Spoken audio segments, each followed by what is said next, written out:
Eto, mga sangkay, mayroon pong kumakalat na isang video ngayon sa social media.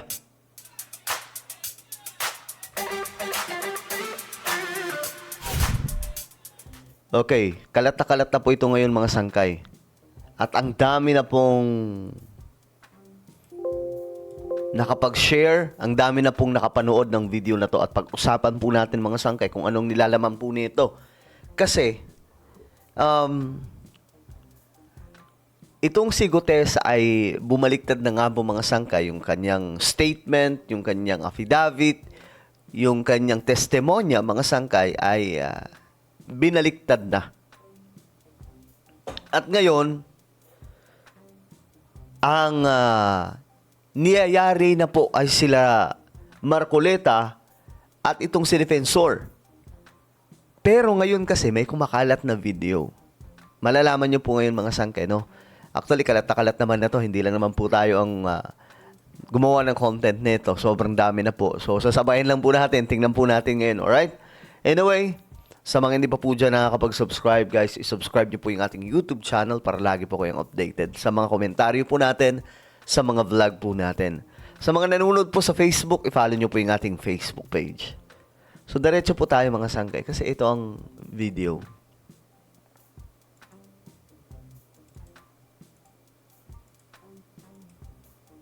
Ayan.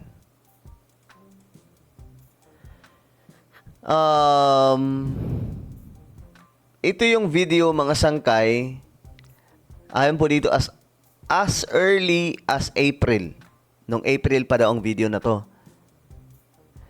Retired Marine Orly Gutesa said he was being pressured to deny delivering cash to former House Speaker Martin Romualdez residence and instead implicate Senator Rodante Marcoleta and former Representative Mike Defensor in his affidavit. So ngayon mga sangkay, ito pong video na to ay kumakalat. So at that time daw po, hindi ko alam kung sino tong mga to, nagpupumilit daw po na pinipressure daw po siya na i-deny na nag-deliver siya ng cash kay former House Speaker Romualdez. Instead, idiin daw dapat si Rodante Marcoleta at Representative Mike Defensor. So ngayon mga sangkay, kumalat na po ito. Ang dami na pong nakakita, ang dami na pong nakapag-repost mga sangkay. So ngayon, titingnan po natin para po malaman po natin ang buong katotohanan kung ano nga bang nilalaman ng video na to. Alright? Ulitin mo daw yung sinabi mo kanina na yung binibidyoan ka para may record. I-record kami, i-record namin.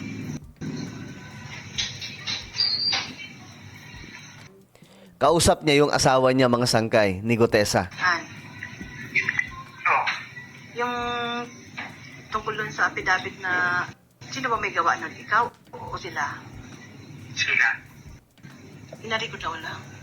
Sabi-sabihin?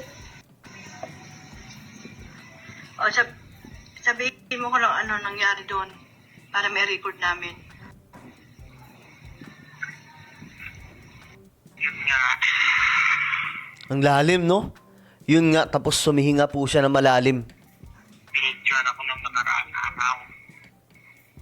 Tapos binasa ko yung statement na may mga sinigit sila na hindi naman totoo. Na hindi na si Marcoleta pati si Defensor. Okay. So, it means yung video na lumabas nakaraan lamang na pinick up po ng media ay matagal na pala. Na pinagawa. Vinidyohan daw po siya eh. Ulitin natin. Binidyoan ako ng nakaraang araw. Tapos binasa ko yung statement na may mga sinigit sila na hindi naman totoo. Na hindi na si Marcoleta pati si Defensor. Oh, ayan na. Na sinabi nila doon sa statement na pinagakuan ako ng pera, babayaran ako. At sinabi pa doon na hindi kasi wala akong alam doon sa delivery doon sa bahay ni Romualdez. Ayan na. So, kaparehas po ng kanyang statement yan. Pero at this moment, mga sangkay, di ba yung pagbaliktad niya, yung moment na to na binibidyoan siya, sinusumbong niya sa asawa niya yung ginawa sa kanya. Nakakalito na, no? Kung sino ba talaga ang nagsasabi ng totoo. Pero dito kasi, kumbaga kung titingnan po ninyo, ito, bago pa po lumabas yung video na kinuha dito, mga sangkay, nakagawa na po sila ng video na kung saan ngayon, inilabas na po. Yun lang ang nakalagay doon na ayaw mo dapat pirmahan. At hindi naman ako gumawa ng statement na yun. Sila. Okay, ang tinutukoy dito yung namimilit sa kanya na i-deny daw po sila former House Speaker Martin Romualdez at idiin daw po sila Marcoleta. Yun po yung ginawang statement na yun. Tapos, binivideohan daw po siya habang binabasa niya. Pinilit daw po siya. Yun lang ang pinirmahan mo. Yun lang. Yun lang yung nasingit doon sa ano ko. Saan ba yan? Sa pinakahuli? Hindi, nasa ano yun. Parang Gitna? 9 sa 12 yung kita ko doon. Tapos may upang 24. Mhm. Ba't ang haba naman? Sila po nga eh. Pero yung affidavit mo nung una, andun pa yon. Oh, yun yung una, mga sangka. Yun yung time na nilaglag niya po sila former House Speaker Martin Romualdez. Wala, yung ibang Bago. version yun. Bago na yung Ay, ginawa. may ginawang panibagong affidavit para basahin mo. Ba, pinangako naman sa'yo nung una, nung pinirmahan mo, hindi na ilalabas yun. Sabi nila, hindi lalabas. Bakit ka pa nila pinabasa? Anong sense nun? Nako, pinabasa mga sangkay. So yun na yun. Yung nilabas na karaang video. Hindi ko alam kung ano. Idadalhin daw sa korte para mawala na yung kaso ko. Yun yung sabi eh. Nung ayaw mong basahin, anong ginagawa nila sa'yo?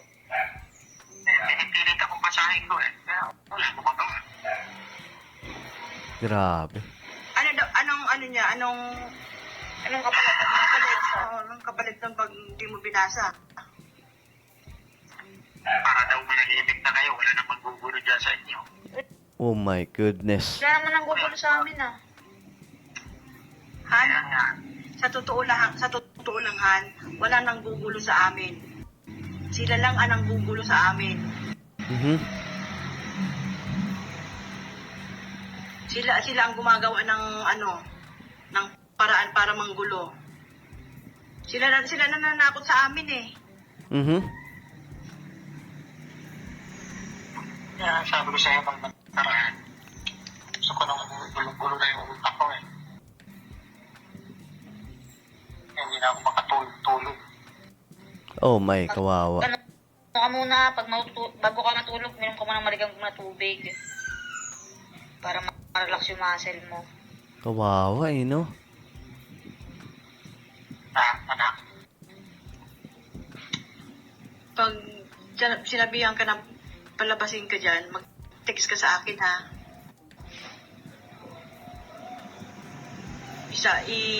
Ano mo agad sa So, ibig sabihin, hawak siya ng kampo? Yung kabilang kampo? akin, i-text mo agad sa akin.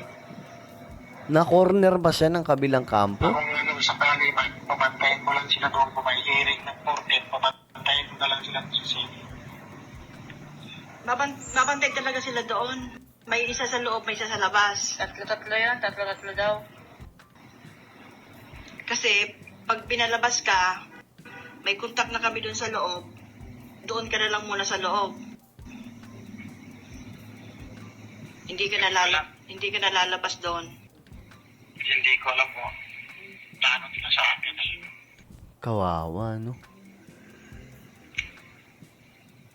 Hirap. Grabe naman yun. So, ito mga sangkay, kinalat po ito ng PGMN. Yan, ito po yung nagpakalat, mga sangkay. Peanut Gallery Media Network. So, ngayon mga sangkay, ito po, nasa ano na yung views? 7 million na po ata ito eh. Ulitin mo daw yung sinabi mo. Dami ng views na ito. So dito mga sangkay, pinipilit daw po siya na wag nang banggitin, alisin na po yung pangalan ni former House Speaker Romualdez, di umano ayon po dito sa video na to. Ano kaya ang totoo dito mga sangkay, no? Ang hirap ng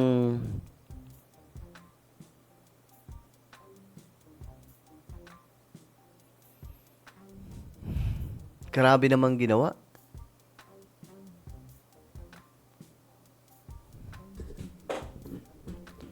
Mapapansin nyo sa boses niya yung pressure, yung kinakawawa na po siya.